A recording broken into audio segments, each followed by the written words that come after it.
సాక్షి TV ప్రేక్షకులందరికీ నమస్కారం. నేను మీ చిలకమర్తి ప్రభాకర్ చక్రవర్తి శర్మ. శ్రావణ మంగళవారం మంగళ గౌరీ వ్రతం. శ్రావణ మంగళవారాలు చాలా విశేషమైనటువంటి రోజు. ఎందుకంటే మనకి పురాణాల ప్రకారం సంవత్సరంలో ప్రతి మంగళవారం గౌరీదేవి పూజని చేయాలనేటువంటిది శాస్త్రాలు తెలియజేస్తున్నాయి. ఏ కోశానైనా కనుక ఏ పరిస్థితుల ప్రభావం చేతనైనా అలా కుదరని పక్షంలో శ్రావణ మాసంలో మంగళవారాలు రోజు గౌరీదేవిని పూజించినట్లయితే వారికి ఆ సంవత్సరం మొత్తం గౌరీదేవిని పూజించినటువంటి ఫలితం వస్తుందని శాస్త్రాలు తెలియజేశాయి. అసలు మంగళ గౌరీ వ్రతాన్ని ఎవరు ఆచరించాలి అంటే, ఏ వ్యక్తికైనా జాతకంలో కుజదోషం వంటి దోషాలు ఉన్నా, సమయానికి వివాహం కాకపోయినా, వివాహం ఆలస్యం అవుతున్నా, వివాహం అవ్వాల్సిన సమయంలో ఆటంకాలు వచ్చేవి తప్పిపోతున్నా, వివాహం అయిన తర్వాత భార్యాభర్తల మధ్య అన్యోన్యత లేకపోవడం, మనస్పర్ధలు గొడవలు అధికంగా ఉన్నా, వివాహం అయిన తర్వాత సంతాన దోషం లేదా సంతానం కలగడంలో లేదా కలిగిన సంతాన పరంగా కూడా ఇబ్బందులు, అనారోగ్య సమస్యలు ఏమైనా కలుగుతున్నా, అటువంటి వారందరూ ఆచరించవలసిన ఏకైక వ్రతం మంగళ గౌరీ వ్రతం. అలాగే మంగళ గౌరీ వ్రతం ఆచరించినటువంటి వారికి రాహుకేతు దోషం, కాలసర్ప దోషం వంటి దోషాలు కూడా కొంత తగ్గుతాయని కూడా శాస్త్రాలు తెలియజేస్తున్నాయి.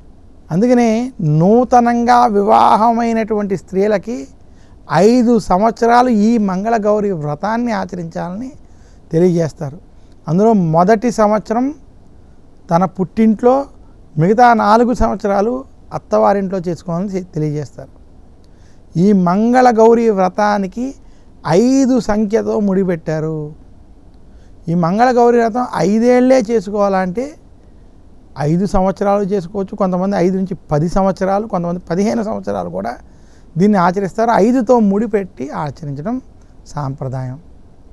ఈ మంగళ గౌరీ వ్రతం ఎలా చేయాలి, ఎలా ఆచరించాలంటే, అసలు ఇది మంగళకరమైనటువంటి వ్రతం. మంగళకరమైనటువంటి ద్రవ్యాలతోటే దీన్ని ఆచరించాలంటే పసుపు, కుంకుమ, గాజులు, పువ్వులు, పళ్ళు ఇలాంటి వాటి మంగళకరమైనటువంటి వస్తువులతోటే అమ్మవారిని తయారు చేసుకుని అలంకరించుకుని అమ్మవారిని పూజించాలి.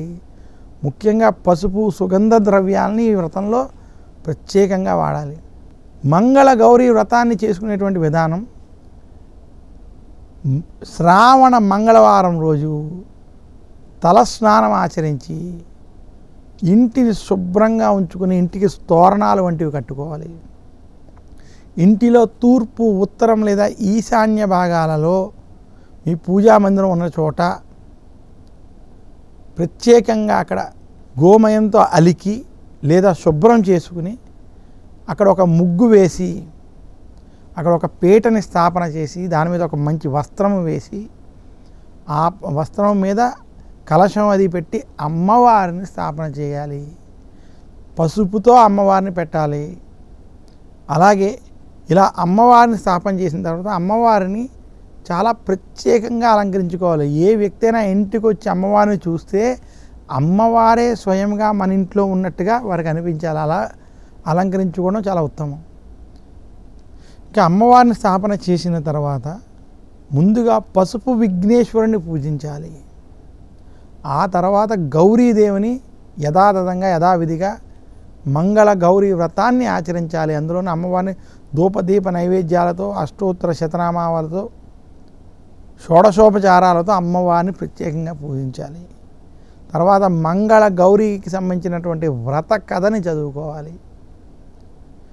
ఈ వ్రతంలో 5 సంఖ్యతో ఉన్నటువంటి తోరాన్ని చేసుకుని అందులో అమ్మవారికి ఒక తోరం కట్టి ఒకటి వారు స్వయంగా కట్టుకోవాలి. సాయంత్ర సమయంలో మళ్ళీ అమ్మవారిని పూజించి ఇంటిలో ఈరోజు మంగళ గౌరీ వ్రతాన్ని ఆచరించినప్పుడు తులసి కోట వద్ద, గుమ్మం బయట, అలాగే అమ్మవారి వద్ద కూడా దీపాలను ప్రత్యేకంగా ఆవు నేతితో కానీ నువ్వుల నూనెతో కానీ దీపాలను వెలిగించుకోవడం మంచిది. ఈ దీపాలను వెలిగించుకుని సాయంత్రం పూట ముత్తైదువుల్ని పిలవాలి. అందులోనూ 5గురిని ముత్తైదువుని పిలిచి వారికి కాళ్ళకి పసుపు వంటివి రాసి వారికి వాయనాలు వంటివి ఇవ్వాలి. ఈ రకంగా మంగళ గౌరీ వ్రతం ఆచరించినటువంటి వారికి ఇంటిలో అమంగళం ఉండదు, సౌభాగ్యం కలుగుతుందని శాస్త్రాలు తెలియజేస్తున్నాయి. అసలు మంగళ గౌరీ వ్రతం గురించి మనకి మహాభారతంలో చెప్పబడింది.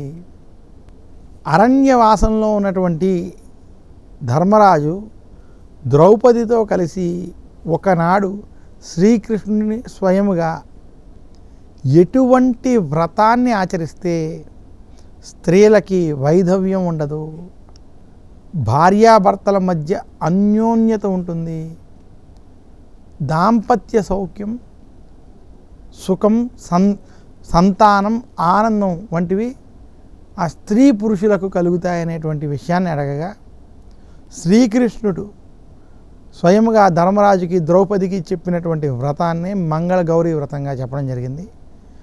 ఆ విధంగా వారు కుటుంబ సమేతంగా భార్యాభర్తలు కలిసి ఈ వ్రతాన్ని చేసుకోవడం, ఈ వ్రతాన్ని ఆచరించడం వల్ల వారు వారి కష్టాలని తొలగించుకుని తిరిగి రాజ్యాన్ని పొంది